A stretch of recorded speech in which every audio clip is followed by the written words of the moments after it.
Hey, everyone, welcome to the Gundam Explained Show. I'm your host, Adam Blue, and joining me as always is Steven of Midnight Hatter. What's up, Steven? Not a lot, man. Happy to be here tonight. How are you doing? That's cool. Yeah, no, doing good. This will be a show for us to just talk the part 2 of the weekly shows, because yesterday we had a guest on your show, Pencil Nights, which was awesome because his kind of forte is with it's very interesting. There was many layers to it, but I'll just say it's LEDs, utilizing LEDs. But Yeah. the more we were talking to him, the deeper it got, from 3D modeling to 3D printing to how he decides what LEDs to use. Yeah, silicone molds and like all kinds. Yes. It was crazy because the longer we went, the more we realized like how much he and I overlap in the sort of there were gimmicks so many things. And then you would grab something and then he'd be like, oh yeah, no, that's cool. So if you guys missed yesterday's show, it's really cool. It's insightful, especially when it comes to customizing Gunpla. And then just also being a fan. We talk about where he got into Gundam and all that stuff. Pretty cool. Yeah. But yeah, so for this show, we're going to talk about the latest episode of GQuuuuuX because I think we both thought it was pretty awesome. So we'll be doing that. And then we're going to talk about the I hate this name, Gundam Seed Battle Destiny, because the show is Gundam Seed Destiny, the second show. But it should have been Seed Destiny Battle. Yeah, you would think it would be that. Or if they had to, just call it Gundam Seed Destiny Battle Destiny. That was like I remember back in college when I would constantly break out the PS2 and we would all play Gundam versus Zeta Gundam, and like my buddy would tease me. He was like, "Hey, are we gonna play some more Gundam versus Gundam?" Like, yeah, because of the names. It's funny. But yeah, I mean that battle nomenclature. It's like Battle Operation, Battle Alliance, right. Battle Chronicle, Battle Assault. It's very interesting how they're never creative. But I don't know what you do with that. Do you give it some weird name, like the VR had Silver Phantom or whatever? So even though that was a story based thing, but like they used to have some cool stories like Journey to Jaburo and Encounters in Space, like which Encounters in Space obviously is just the movie title, but like give us more of that. Like that'd be awesome. I would play a Zeta Gundam game that's called Love is the Pulse of the Stars. Dude, that's a great idea. Have high-end graphics of all the Zeta stuff. Oh, man. Well, yeah, so we'll talk a little bit about Battle Destiny as well. So to start with some Gundam stuff we got into this week, I haven't built anything yet. It's just, I have the backlog still. I have that Mechagodzilla. So what I did was I had the Mechagodzilla that I've already painted, just haven't built it yet. I had it on a table next to me. So I decided to put it under the table by my feet so that I'm accidentally hitting the box and be like, oh yeah, I should build this. I don't know if it'll work. That's one way of keeping yourself honest. Yeah, so we'll see. And then another thing. So I beat Battle Destiny Remastered. Now, the only thing I didn't complete yet is there's the hyper boss battles, right? Which those are cool, but when it comes to the game proper, I've beaten it. So then what I did this week is jumped back into on the 3DS playing 3D Battle. So the Gundam 3D Battle, which is all Universal Century, but very similar, like creating your own pilot and yes. So that's what I think I love is playing this Battle Destiny Remastered, modern day quality of life, graphics, everything, really diving into the game, mastering it pretty much, then playing back on this, because I only played 2 hours initially back when I bought this last year, but now getting back into it, it's like I feel it's the same, controls are a little different, but it's that same setup of those types of games. Definitely. And what's cool about it being on 3DS is you do get 3D, so you get to see the mobile suits flying at you, and it's all Universal Century. So pretty much what I did was after Battle Destiny jumped into the 3DS game. But yeah, no model kit building. Did I even play with a Gundam?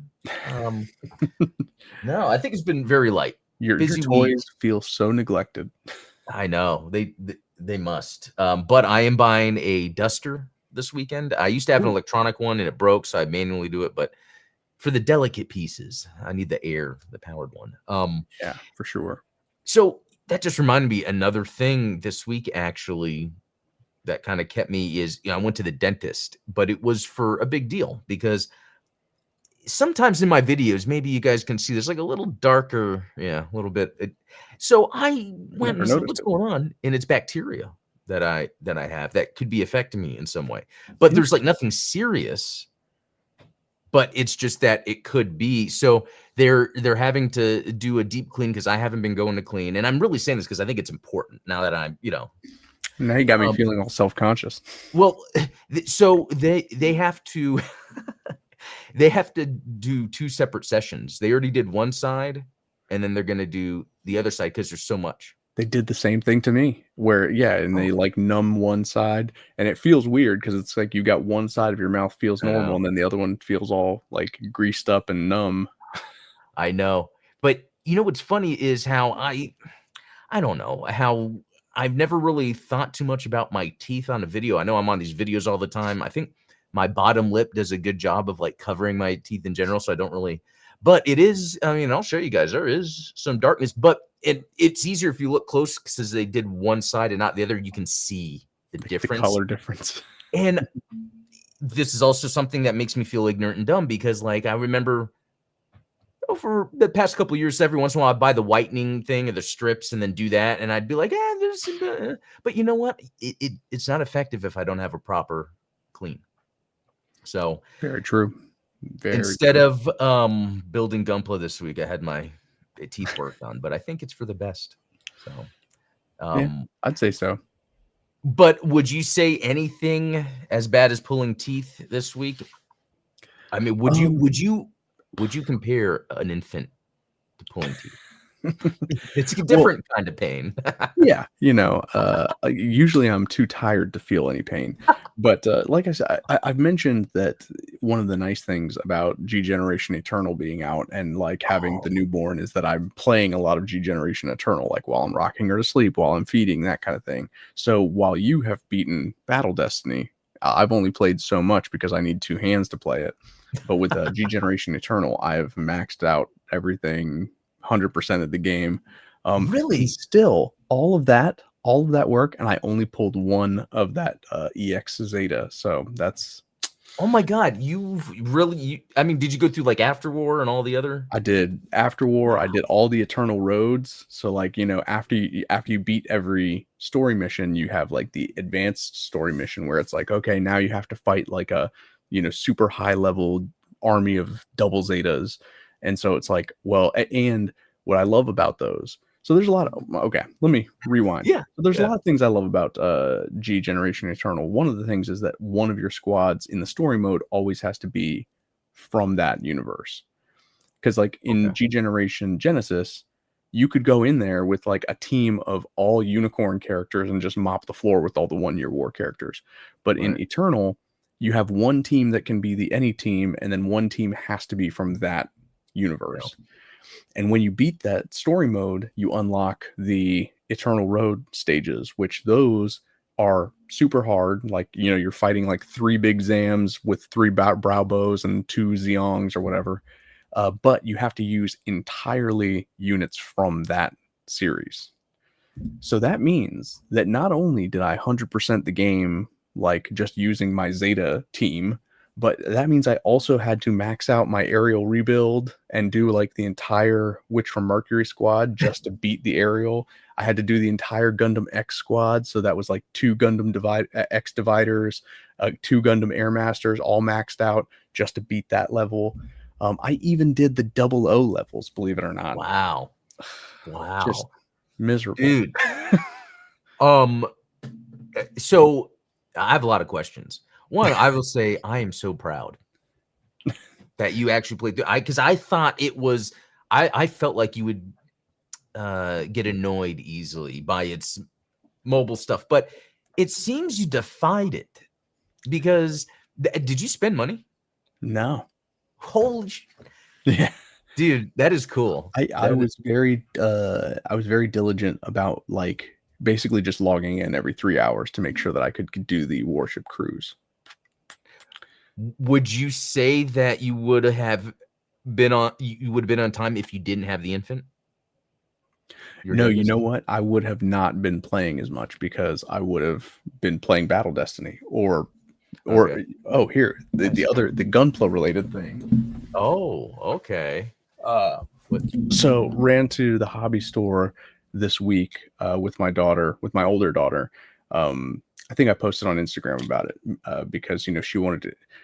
She's funny. She wants to go to the hobby store, and she basically like will go around and pick things up and be like, "Oh, I like this," and she'll carry it around for a little bit, and she's like, "I want to put this back. I want to grab this," and like she just has a hard time making up her mind about what she wants to get. Me, I got one thing, which is Vallejo Hobby Paint. This is an olive green. Technically, the color is called like orc flesh or something, dead flesh. It's more of a fantasy color, but it Okay. is going to be the color, the base coat for the Quinn Mantha. Oh, okay. And as soon as it stops raining here, we're gonna paint this sucker. So Okay, so that's pretty good progress. Actually, I'd say for having an infant, you have done more than I have.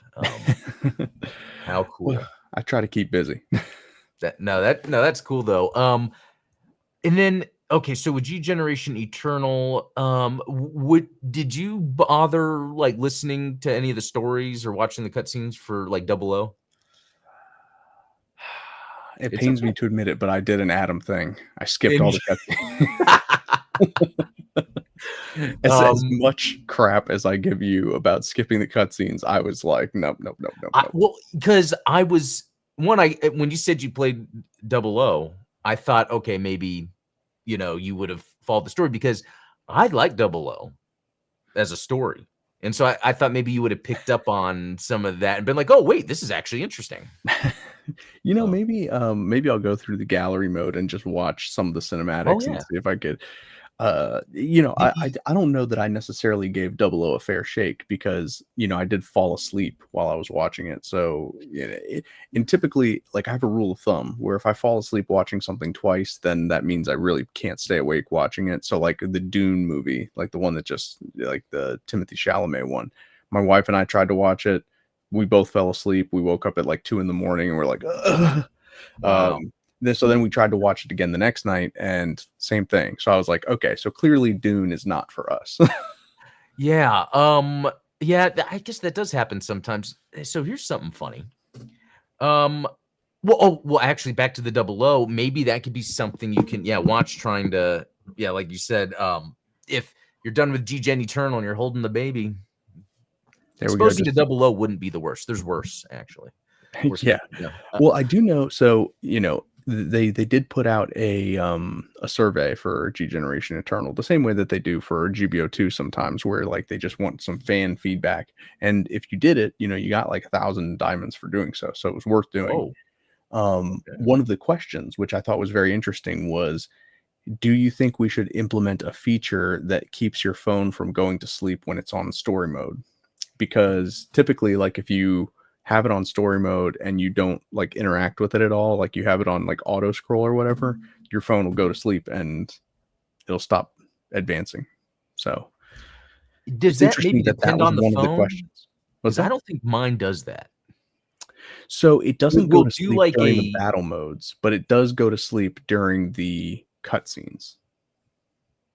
Oh, okay, maybe that's what it is then. Okay, because what usually will happen, I have a Samsung, but like when it goes to sleep, there'll just be an overlay over the game that just says unlock. It's like security.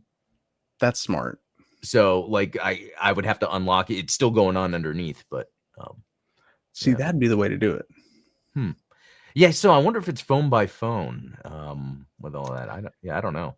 Could You know what? be. And then, oh, go ahead.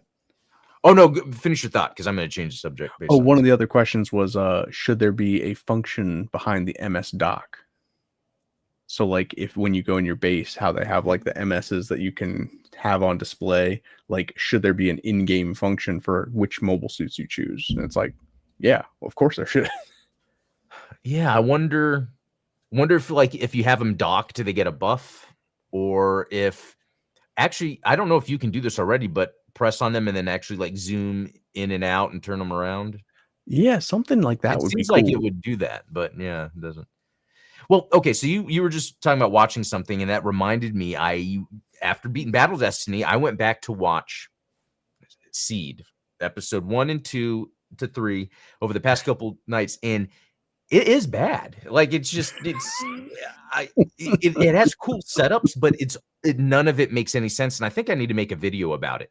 Just Yeah. from her, whatever her name is, I forgot, saying that she's gonna forcefully have the kids go with her when they can do whatever the F they want. Like she had a gun at one point, the other point she's like wounded, and it's like they could just get away. And then when like they're fighting in the colony, like, oh, we shouldn't, and then it like destroys things, and they're like, oh my god, we shouldn't have fired, we're destroying things. And then Kira gets in his thing, shoots a giant laser and blows a giant hole in the colony. He's like, oh my god, what did I? And then they do it again, and I'm like, wait, like I get that idea when that happens, but the original Mobile Suit Gundam did it best by making it subtle, not making it where the characters are then breaking the rules of the reality they just told us about. Exactly. That, and I think that was one of the big turnoffs about Unicorn for me is, you know, you'd have like Benager saying like, I don't want to kill anybody. Like beam magnum carving across a bunch of. As much as I love Unicorn, its annoying point is that over dramatic Benager. I wonder how much that's the translation. It could be. It could be something like that. Yeah, I didn't think. But so that's the thing with Seed, like and I'm breaking it down more as I'm watching it. The music is amazing. The animation for being kind of, I don't know if I'm watching an HD remaster or not, I don't know, but for being kind of that digital age that when they were starting that, it's not so bad. But then when people complain about AI faces, I'm just like, look at Seed faces. I would rather an AI face generate something at least a little more different and unique than each face looking exactly the same. And I can't even connect with these characters because it looks like I'm looking at, Silly Putty. And if you leave it for a while, it just smooths. And then I got my thumbnail and just did a little ding in the middle, and there's the nose. Dude, that's one of my favorite things about playing the G Generation games is that when you're going through the lists of Seed characters and they all have the exact same face, they're all like turned 3/4, and it like literally it's just hairstyles. This one has glasses, this one has a beard, this one has a scar. Like it's. Have you seen they have like character generators for like when you make avatars for your social media profiles where it's like, hey, generate your own anime character, and it's like it's all the same face and you just kind of like it's like playing with paper dolls, you know what I mean, where you kind of like just change the outfits. Because I feel like there is potential if they were to remake Seed and all they had to do is redesign the faces to just give more depth, so I feel like I'm connecting, and then maybe tweak the story beats and dialogue, and that would be a very strong show. I really do think there are so many good elements to it, but the bad elements are really bad. You know what it is? And I'm gonna, I'll die on this hill, is because the mobile suit designs, Kunio Okawara, same as the original Gundam, same as Gundam Wing, like he has his distinct style, and the mobile suits they're pretty cool. Like, especially like the Windom. Like I like the grunt suits in Seed. Yeah, you're right. The story I don't think was Tomino, but the character designs were not Yoshikazu Yasuhiko, who did the Origin and who did the original Gundam and Zeta Gundam, and his character designs are so distinct and unique. Like even just a character like Ortega, who's just a side character, but he's got like the big nose and like all of those characters have so much life and personality to them. You're right. So I think that the falling out between Tomino and Yoshikazu did so much damage to the Gundam franchise. But I think we're getting back to those good old days, because it seems like, as much as Witch from Mercury was kind of a flop, GQuuuuuX and Witch from Mercury both have very strong character designs. Would you agree? Yeah, I 100%. It's funny to think with Witch from Mercury, I fell in love with the people at this futuristic sci-fi high school, like making that instead of colony, or college, whatever, university. And then that's, the story changed a bit. And I'm like, okay, well, it's becoming something else. But I liked the characters. Everyone would meme about them, kind of like with right now with GQuuuuuX, because they are kind of fun and cool.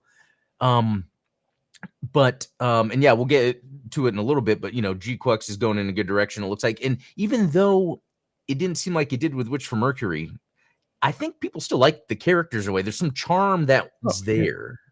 So, Yeah. yeah, I mean, I don't know how often you browse on Twitter, but like that one Federation character, I can't pronounce her name, like Shuhei, the one that had the Gelgoog, like she Oh, was Seema Garau. sh no, no, no, in GQuuuuuX, Oh, the oh, girl with sorry. the bob that was like the Federation veteran, Oh um, yeah, I forget her name. I'm bad at that. so Yeah.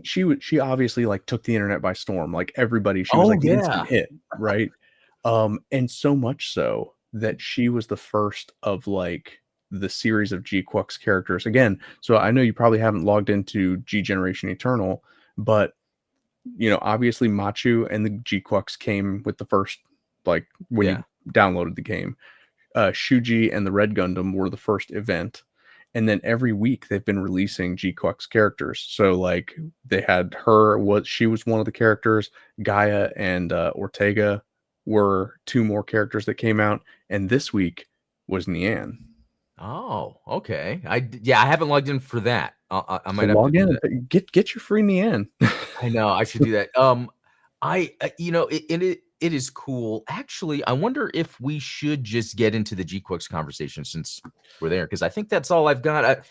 Yeah, that's all I've got for now. Okay, so yeah, that was episode 8, and So the idea with it would start off as like the second part of the movie, which is pretty much you know, one year war stuff, and then the second part of it, to me, I would say was just Evangelion. yeah, It was like I'm surprised they didn't do it in the middle of the series, like a 16 episode, you know, like, but it's almost like thematic because it's midway through the episode. It was just the way neon, they say neon, and I yeah, I like the think it's word Neon. neon. So I'm sorry, Steven. I know That's this okay. when we choose what we pronounce, but if, when Neon's arc happened, I felt sad, but then when it was leading up, and then she's on the bridge, and we're seeing the new G Fred, um, I I was like, wait a minute, this is like that from Evangelion, because you know I just watched it not too long ago. So that whole beginning, I was like, wait a minute, and then the Unit One, or and then the classmates, and then they're trying to find people, and then they talk in terms of like the other people that didn't survive, and then calling them Diablos, you Right. know, instead of like the angels. Like there was just so much Evangelion A that little heavy-handed. yeah, to where it was like, I think it again, it is, you know, I've said my expectations are like, you know, I'm not expecting any strong narrative thing, but in terms of just going all out schlocky anime, like, because it's watching like, oh, that's cool, oh, that's cool, you know, I don't know how that will do in the future, but I think the difference with Gundam anime or anime in general is kind of what you'd mentioned earlier. It's the characters. You get the Yeah. characters, you get the mobile suits. That stuff lives beyond sometimes Unlike the story. most giant mecha anime. Yeah, yeah, it lives beyond the story. So I feel like it doesn't matter how this will turn out. I think at the end of the day, they're not. It's like the mobile suits aren't the coolest, to be honest, when it comes to Gundam. To me, there's some cool robot designs, I mean, some but of them are pretty silly, like the whole the Kikaroga having yeah, like yeah, that does look. that was It's like kind of silly just for the silly. sake of it, Yeah. you know. So okay, yeah. What are your thoughts of this episode? How like it was kind of, yeah, it did that second half when your war went into Yeah. Evangelion. I loved the neon focus because like obviously she's so far like she and Shuji are definitely my favorite characters, and I like where they're going with, you know, exploring some of their backstory. The pacing was a little off for me because I loved there's like and of course like spoilers obviously, you know, for you guys. Yeah, You know, there's like some subterfuge and some like clandestine activities like, you know, assassination attempts and like that kind of stuff going yeah, on. And a lot of it happens like within the span of 6 minutes. And it's like yeah. I The think that juicy stuff. those mysteries should have been stretched out over a couple of episodes. Like those things, it's like, whoa, what is happening to those pilots? And oh man, what is Cassilia? What's the like let those mysteries have some time to breathe and let fans start to come up with theories.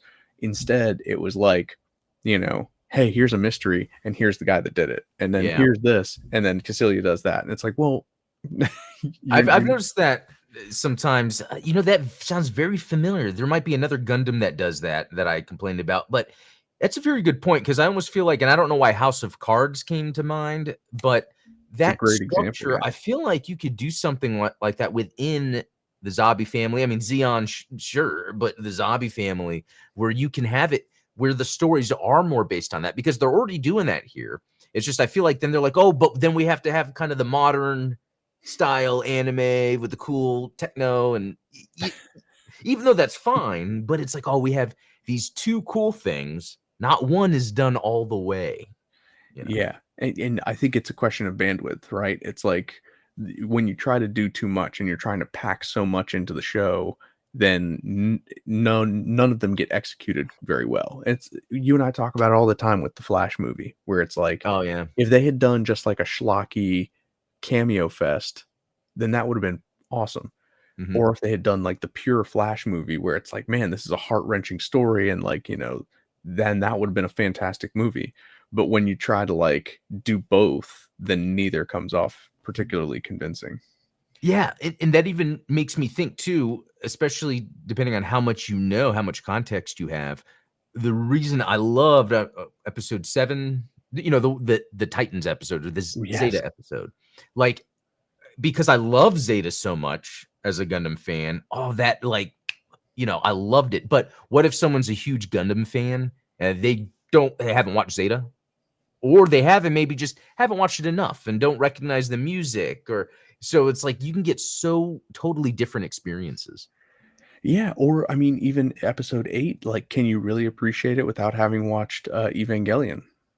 That's a good point because if I hadn't watched it I earlier haven't. this year, yeah, if I haven't watched it earlier this year, I probably wouldn't have noticed right away when she was on the bridge with classmates calling that the unit one and the names, and I was like, oh wait a minute, that's yeah, and I wouldn't have realized it, and I wonder what I would have thought too. It's like, oh, this is a different angle, to Gundam, almost which for Mercury like actually, which is kind of Evangelion like, I guess. It Um, all comes full circle. Okay, so the other big reveal to me, it's something that I slowly started thinking was the play, even though it seems like an easy answer, but I think it's what it is. Lala was the one that, because The Cassilia, she got the thing about someone escaping. Right, the Rose of Sharon.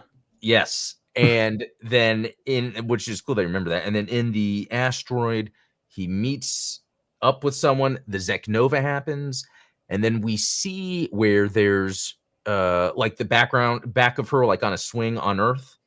Yeah. So what's interesting is timeline wise, we don't really get introduced to Lala until later in Mobile Suit Gundam. By that point, even though the new type cores would be occurring, it wouldn't have been in the situation where Char would have been leading it because at this point he was, he had got the Gundam. There was this whole other He never thing went that, to Earth the way that he did in the original series. yeah. And so what's interesting, and I've seen this in the Discord, like I in the Gundam Explained Discord, people have some really good ideas and theories. They talk about if because there's parts of it is, and again, this goes to my expectations. Like, what's the purpose? Right. So some part of it makes me think there's some sort of interesting time element that might occur later in the series that has to do with Lala. And what if it's fourth wall breaking, or it's just maybe talk? You know what I mean? Because I feel like, I mean, even like in episode 8, aka the movie, yeah, Shalia Bull says Char's last words were "I can see time," yeah, which okay, Lala said that in the original, but yeah, yeah. I'm glad you brought that up because that's another part of this that could make it where that's what they're actually trying to do with this. Because um Lala was in the original Mobile Suit Gundam like the most powerful new type, and the way it was almost scary and eerie because, they would be aboard the white base, and then all of a sudden the new types are hearing that noise, which that they had Cassilia here, The which singing, was yeah. cool. But then when the Elmas shows up, I mean, that's an insane battle. Right. And so for her to be gone, how impactful is that for Universal Century? And is that what they're going to talk on in this or not? By fourth wall breaking, time travel, or just through exposition? I don't know. Well, and it's like, is that why the Red Gundam wants Shuji to go to Earth? Like, Oh, yeah. Okay. so there's the gravitational pull, like, obviously new types being drawn Yeah, to each other. If Lala is on Earth, the Red Gundam is like, I feel like the Red Gundam wants to go to yeah. Lala. So here's the other thing. At the end, there was the dude with the blonde hair, and apparently someone said blue eye maybe for a second. Like, He did did I have a miss that? blue eye under Okay. his, yeah. And apparently the voice actor is the voice actor that did, and this could be, someone said this in Discord, the Char origin voice actor. Oh, Keith Silverstein? Maybe. Yeah, I don't know. So A then it's like, phenomenal voice actor. oh, okay. Yeah. Yeah, I don't know. But so what's interesting is him being alive makes sense. The Zeknova wouldn't necessarily kill him, because the other time we see a Zeknova, no one died. True. So Neon, like, she was right. there and she was fine. But we didn't see Suji, right? But Shuji is so, and similarly, when the Zeknova happened before, like, Shard disappeared. Yeah. So then there's two layers to this, because one, it could be, maybe they just didn't show Shuji and he's really going to be around still. Like, and one, it will be funny, and it almost seems like it would make sense. We find out his character has no meaning. He's just a new type that happened to come across the suit, and then Neon, Amachu. I mean, that would be the best explanation, is to, Yeah, I think so. But then, yeah. Anyway, the other part too that I think I'm just not too versed in or familiar with would be, what are some themes from Evangelion that maybe would then be introduced even to the Lala thing? I mean, just thinking back to Evangelion, I don't think it didn't ever really seem to get as mysterious as new type stuff, except for when they try to explain where the angels came from and how, like, it's kind of a mystery how they're manipulated and being used. So I wonder if maybe, I mean, that's almost like new types, cyber new types. So maybe that is the theme. yeah, they haven't really explained, like, how the Red Gundam works. Like, because, obviously they have, like, the Omega Psi Kamu, but, like, every time there's that Zeknova, like, the monitors around the cockpit start flashing, like, Yeah. there has to be something technological going on there that, do the engineers even know what they built? Is it one of these, like, Event Horizon type things where, like, the mobile suit went beyond and came back alive, kind of thing? Which in Evangelion, there's stuff like that happens where someone will be in the mobile suit or the EVA unit or whatever, and then it will take over and do its own thing. Right. So I wonder if that might be part of what it's going to do here. So now, having rewatched, like, that first, like, 1 Year War segment, do you believe that it was Sayla that Char saw, that it was Artesia in the light gun cannon? Yeah, because he senses her. See, They but do the that's okay, the go on. thing. In Zeta Gundam, the first episode, he senses Amuro, but it's actually But Camille. Camille. Okay, well, and also, and I could be wrong, I think there was a quick flash of a outline. They do show her face, Okay. yeah. Okay. So, but you do bring up an excellent point. We got to remember, part of the rules of new type theory is that you might be thinking you're sensing one when it's another. So yeah, that's a really good. It's one of the, we need those, like, how Ancient Aliens, they have, like, the lower thirds Chiron that shows, like, what our expertise is, and it's like, oh yes, Professor PhD Stephen Bayless of New Type Theory, and Dude, and I Adam love that Blue new MD. type theory. I might try to steal that domain name or YouTube channel, new type theory. That's just pretty cool. Or I'll get that guy Star Wars Theory and ask him, hey, let's start a Gundam new type theory. No. Honestly, I'd be surprised if Theory didn't get into Gundam. Like, Yeah, there's so I think the many. things that he likes about Star Wars are the things that you and I like about Gundam. And apparently, because I like to look at YouTubers that perform well to see what they do. He has like Harry Potter theory, maybe Halo theory, um, Lego theory. I don't know, but he has like multiple. Which, man, that seems like a lot of work. Diversify. But yeah, yeah, exactly. All right, so with this episode, I think I'm having a fun ride with this. I prefer, like you were talking about, the 6 minutes of interesting intrigue. I would prefer that to be the primary story, but I'm liking the member berries, the callbacks. It's not like this is a proper Universal Century or like a whole new series. This is just a fun thing, even from the beginning with the name GQuuuuuuX. We Yeah. don't know how seriously to take it. It's not like it was called, Witch from Mercury. It was like, oh, okay, Witch from Mercury, and then there's witches, and then Mercury. Oh, okay, they actually were. But GQuuuuuuX.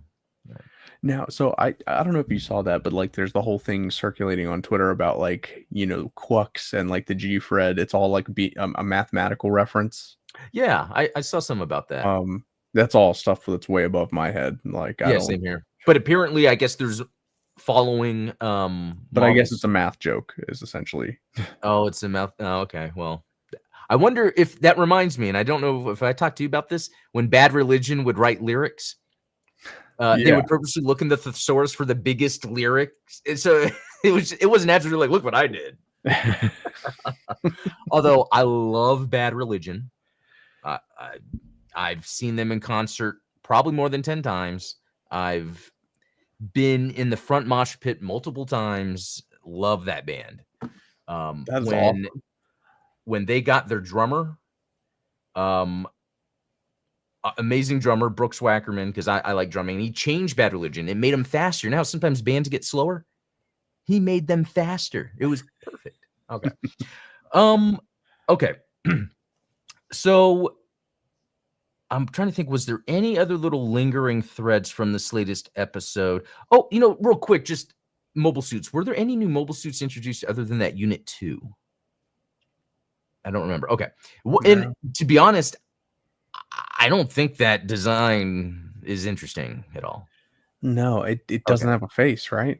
Yeah, there's nothing about it to where I can like kind of look at it and find It's got like some. what rabbit ear funnels. That was interesting. I thought, what? I thought it was going to be blades, and I thought it was going to cut the dude. And I was like, oh, that is sick. But think about a giant blade coming at you, dude. I loved that scene, to be honest. That and then the way the guy got pulverized. Oh, yeah, Yeah, absolutely nothing left. yeah, I know that was great. Okay. And that was another example of them introducing a character and then resolving the end just to get the story out of the way. Yeah. Exactly. It's got like sitcom pacing where it's Yeah. like, okay, we have to make sure that we have the same cast that we started with every episode. We can't introduce a single new character that doesn't get written off by the end. Yeah. All right. Yeah, so I think that's it for the GQuuuuuuX talk. Fun to watch. Again, I stream it on Tuesdays, usually either right when it comes out or right after. Depends. Work is kind of a little more important that time, so it just Well, depends. work. Come Yeah, on. I know. Come on, work. Let me watch Gundam. Okay. We're gonna move on. Next topic here is gonna be about the Gundam Breaker. Not Gundam Breaker. Gundam Seed Battle Destiny Remastered. Let me go to screen share. So I was looking on Steam DB, and the highest peak for the game is under 3,000, which is super, super disappointing to me because I was hoping this would be successful. And looking at Gundam Breaker 4, its peak when it came out was at 27,000. That is a huge, huge difference. And Yeah. the other thing to think of is this was only released on Steam, which we're seeing here, but then on Switch, which I don't know. I've heard games can sell more on Switch than PC, but I don't have that data. But I would be like anecdotally, Nintendo fans typically are more they're less spendthrift than PC gamers. Let me put it that way. Yeah. Nintendo fans will spend money. Like obviously they're going to spend $80 on a Legend of Zelda title. You Well, can't get a PC player to buy like DLC for $8. but here, good point, because the Switch 2 is around the corner. Right. Who who's gonna buy what Switch fans right now do you think are gonna buy Gundam, but Battle Destiny right now, with the Switch 2 around the corner? That's a good point. Well, I mean, if you buy the like digital game card, obviously you can play it on the Switch too, right? Well, sure, but I feel like with money, and then people are gonna wanna buy Mario Kart World and play that, Right. or do all the new games and new features and not play the Gundam game. Because here's the other thing. Right now, what Gundam game is the most popular I don't know if this is accurate. I'm trying to say PlayStation is the console to go to if you wanna play the most active Gundam games. 100%. But this game is not released on PlayStation, which makes no sense. Despite originally being on a Sony device. Exactly. Being on the PlayStation Vita, they port it in Unreal Engine 5, which works great with PlayStation.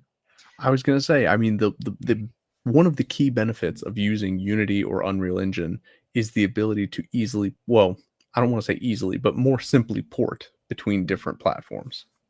Yeah. For me looking at Gundam, the IP, what Bandai is trying to do with it, because of what this potentially was more of a low budget release, you would think then the marketing would be spread it across all platforms, you know, allow someone, you never know when someone's like, oh, I love the stories when someone's like, yeah, I had this Gundam Dynasty Warriors 2 on my Xbox that I just played all the time. Sometimes someone might only have one console to get a chance to play something that then they fall in love with. So Exactly. so here's the thing, like, I think PlayStation is at what, 70 million? So it's just it does So here's the other part I'm getting to. How much of this is some sort of deal of being a limited time exclusive on Switch?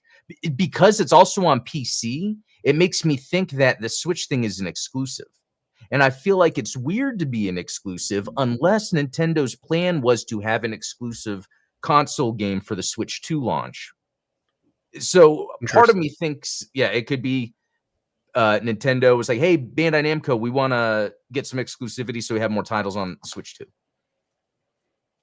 They've done it before. They work with Bandai Namco pretty tight in these things. Bandai Namco developed some stuff for Nintendo. True. True. I Yeah, it wouldn't surprise me if that were the contingent, like the conditional, right? Is like, okay, yes, you can have an exclusive, but no, we're not going to go out of our way to produce something new. You can have a remaster of something that we are like it's Oh, you know what I'm saying? interesting. Like, Because I was coming at it at a different angle. oh I really? was I was thinking console exclusive, so they have something for the Switch too, but I kinda like what you're saying, where Nintendo was like, "Hey, can you make this for us?" And maybe they're like, "Well, can we also do it on PC to kinda make some of that money back?" Yeah, Right. that's not competing with Nintendo. Correct. That's pretty cool. I that would be neat to find out if this was a Nintendo idea. Yeah, I mean, there's just so much about it that it's I know. It's a mystery. I would love to I'll try to reach out to some people, see if I can do some type of interview to get some insight, I feel like a toddler. I'm always asking like, why? Why? why? Why? And so that's a good question, because as a gamer, the why I wanna ask this stuff is because at the end of the day, I hope that this can be a trend that continues. That's why I'm sad about the sales, because I want them to leverage Unreal Engine 5, even though I know we talk bad about it.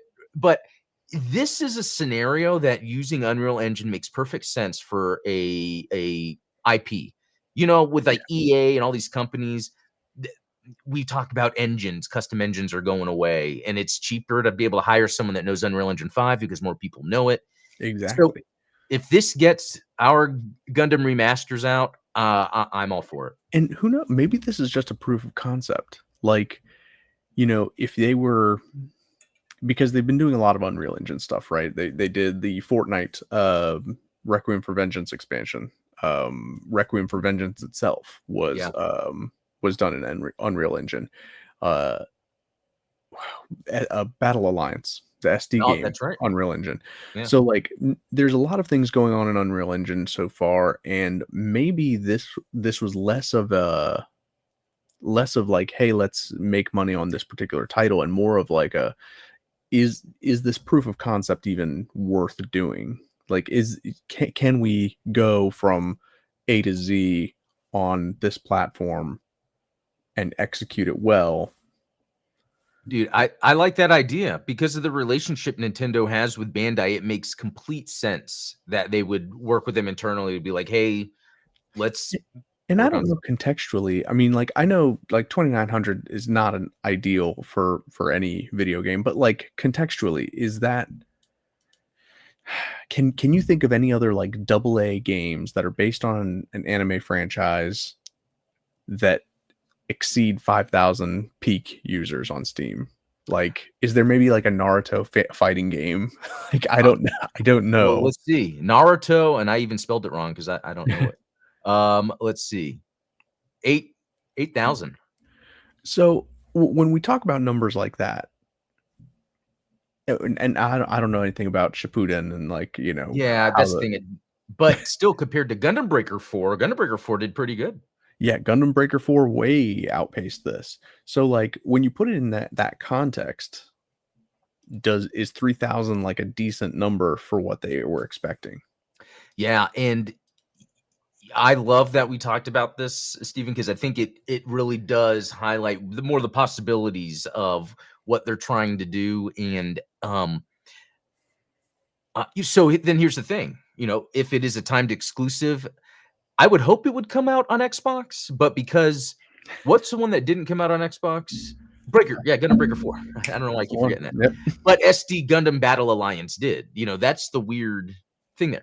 So, Can you imagine what a different world we would be living in if Battle Alliance was not SD? I know. I know. It's such a It weird would be like the GQuuuuuX universe. Xeon would have won the war. Like, that's fun. the PS5 would have games. Like, it would. We're talking about a complete demographic shift based on, you guys chose to make chibi characters on an amazing game. I know. I know. Crazy. I tell you, when I read the feedback of that game, that's the number one thing. But okay, so let's say that this does get this announced release for later this year or something on PlayStation. Here's what I'm thinking. It's gonna coincide, and this may be contingent on how it does, but it could have some DLC that's like Freedom related, or I'm sorry, yeah, the movie Freedom. I hope so. Yeah, to get like those new suits. So I guess with this talk for that we're having with the Gundam Battle Destiny, I hate the name.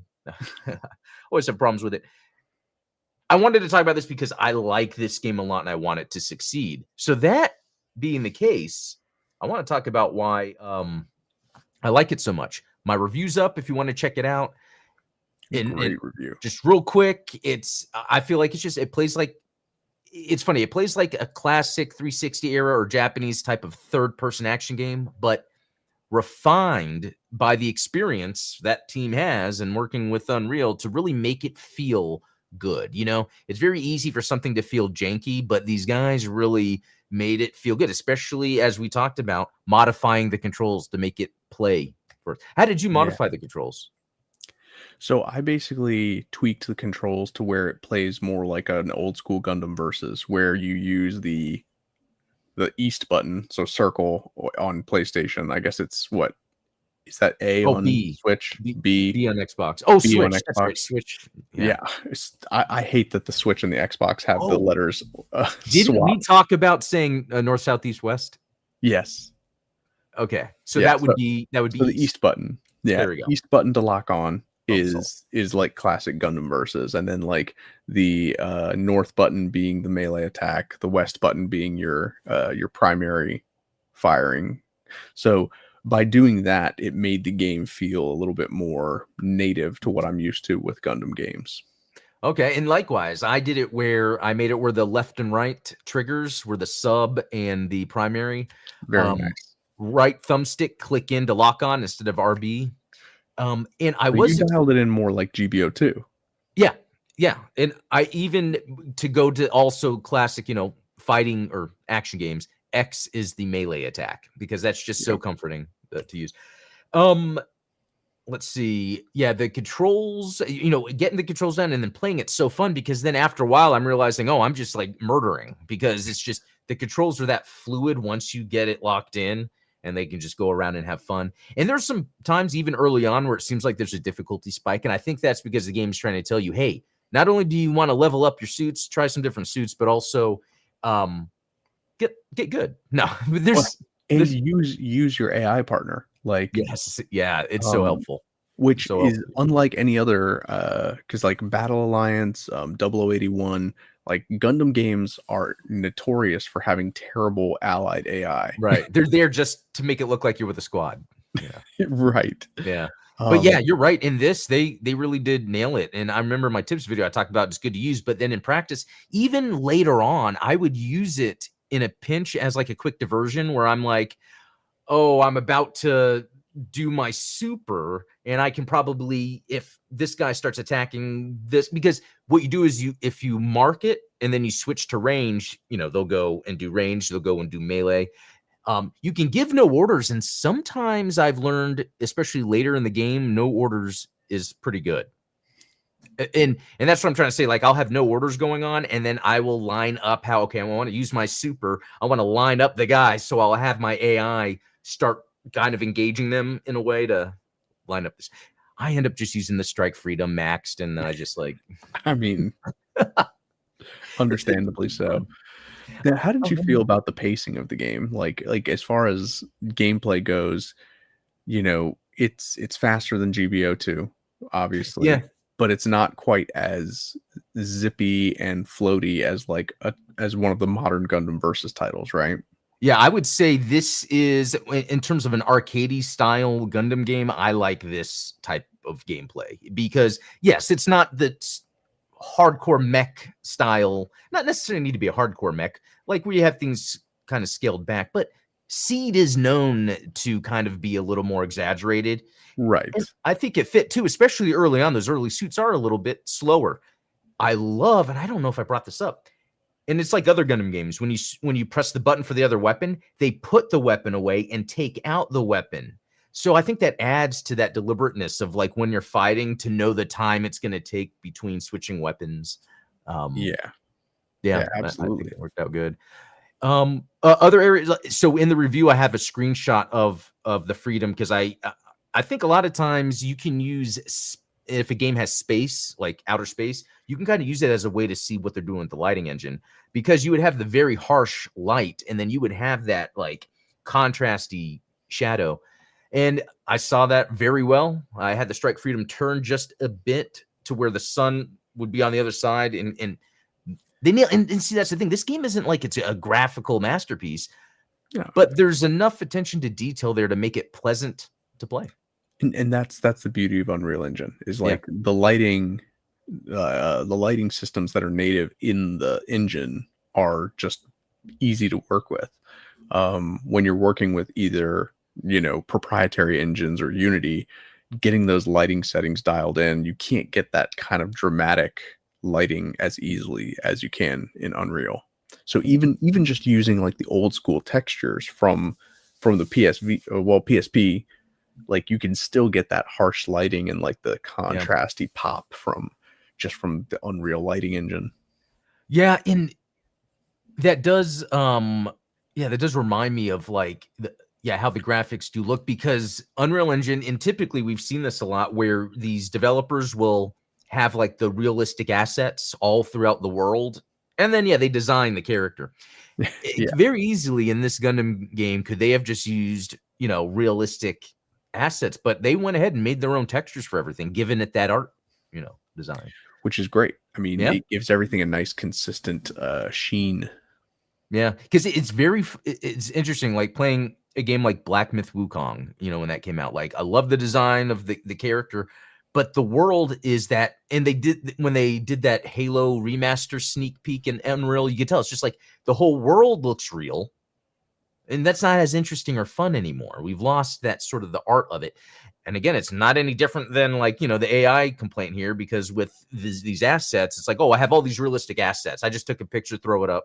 I didn't design that. They did the same thing with like the Oblivion remaster, where it was like, the old game had much more like life to it because all of those assets, all of the environment was hand crafted.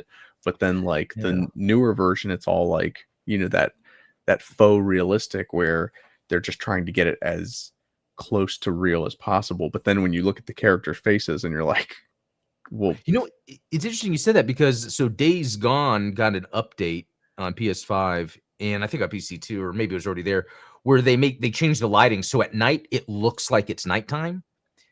But it's a mistake, because then it kind of changes the visibility that the character would have in the gameplay scenario, because you wouldn't like, and you would make the night blue really for a video game, but that's that whole thing of chasing the realistic graphics. So again, that's what kept this budget low on this Gundam game.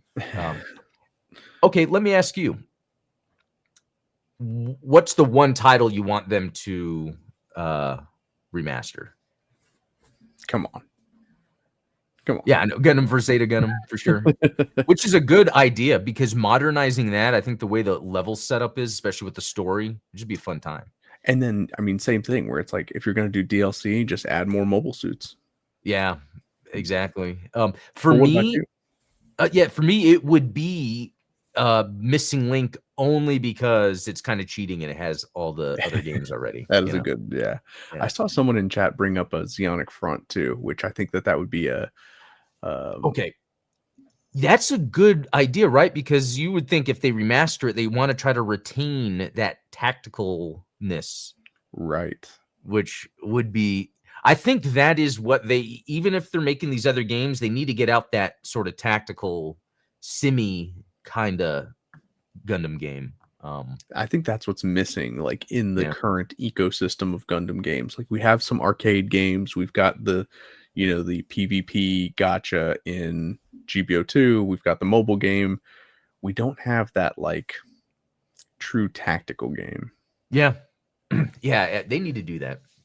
I hope they do sometime. Okay, we're getting to the end here, but I wanted to show something off, and then if you guys have feedback, you can show me. So again, the new Gundam Explained website, gundamexplained.com, got the newsletter, so you can kind of get updates every Friday on everything.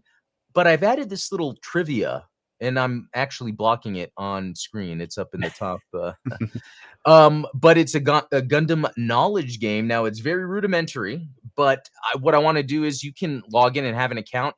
And the idea is to have a persistent profile.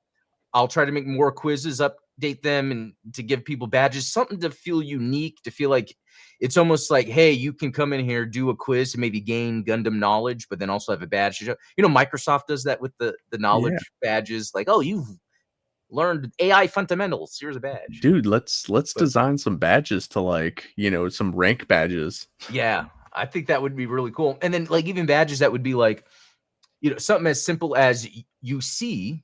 Maybe you did all the UC quizzes, and then 0083 because you completed maybe the Stardust memory quiz, or because the idea of this is if you're just kind of on your phone and you want to like just get some Gundam trivia in your head, you could pop into this and make it a little game. That's awesome, dude. Yeah, if anyone has any ideas to add to it, and I'm using AI. The app is called Replit, REPLIT, and I'm pretty much coding just by saying, hey, do this, hey, do that. It's pretty cool. So vibes. And at the bottom, it does play the podcast, but it's not the latest episode, so I got to fix that. Yeah, well, yeah, it's always gonna be a week behind, right? Yeah. So yeah, that's about it. This was a good episode, really just talking what I think was a fun time for Gundam this year, because we got GQuuuuuX, SD Eternal, and the Battle Destiny. I feel like it's been easy for me to make content, and then it gives us stuff to talk about. Yeah, we're eating pretty good as Gundam fans right now. Yes, the crossover of the Gundam and gaming, especially right now, super fun. So yeah, guys, we'll be back next week with another episode. So if you want to just chill, Discord link, if you want to chill with us on Discord, it's a lot of fun there. So until next time, see y'all.